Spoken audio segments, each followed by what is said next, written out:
নবী করিম সাল্লাল্লাহু আলাইহি ওয়াসাল্লাম বাজারে এসে একটি দোয়া পড়লে ওর এত বেশি নেকি বলেছেন, আর সহিহ হাদিস, জাল কথা নয়। অন্য কোন ক্ষেত্রে এত পরিমাণ নেকি, এরকম একটা দোয়া পড়ে, একবার দোয়া পড়ে পাবেন, এইরকম হাদিস হয়তো খুঁজে পাবেন না আপনি। বাজারে প্রবেশের দোয়া কি? লা ইলাহা ইল্লাল্লাহু ওয়াহদাহু লা শারীকা লাহু লাহুল মুলকু ওয়া লাহুল হামদু ইউহয়ী ওয়া ইউমীতু ওয়া হুয়া হাইয়্যুন লা ইয়ামুত বিয়াদিহিল খায়রু ওয়া হুয়া আলা কুল্লি শাইইন কাদির। এই যে প্রসিদ্ধ যেটা লা ইলাহা ইল্লাল্লাহু ওয়াহদাহু লা শারীকা লাহুল মুলকু ওয়া লাহুল হামদু ওয়া হুয়া আলা কুল্লি শাইইন কাদির, এতে দুটো বাক্য পড়াবেন, ইউহয়ী ওয়া ইউমীতু আর ওয়া হুয়া হাইয়্যুন লা ইয়ামুত। কত নেকি রয়েছে বলেন তো, কার জানা আছে? হাজারকে হাজারে গুণ দেন, কত হবে? হাজারে গুণ দিয়ে ওই হিসাব করে বলেন আপনারা, 10 লক্ষ না? ঠিক।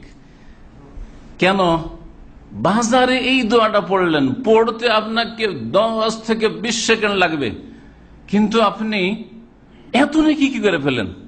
রহস্য, লোকেরা বাজারে গাফেল হয়ে রয়েছে আল্লাহ জিকির থেকে, ব্যবসায় মেতে রয়েছে, পয়সায় মেতে রয়েছে, কেউ পয়সা টানায় মেতে রয়েছে, যে কাস্টমার থেকে টানি, আর কেউ ভালো ভালো সামান এখান থেকে টেনে নিয়ে যায়, হ্যাঁ, দিয়ে অন্য জায়গায় আরো লাভ করবো, কেউ কেনায় কেউ বেচায়, ব্যস্ত হয়ে রয়েছে গাফেল জিকির আজকার থেকে। আপনি সেখানে আল্লাহর জিকির আজকার করছেন।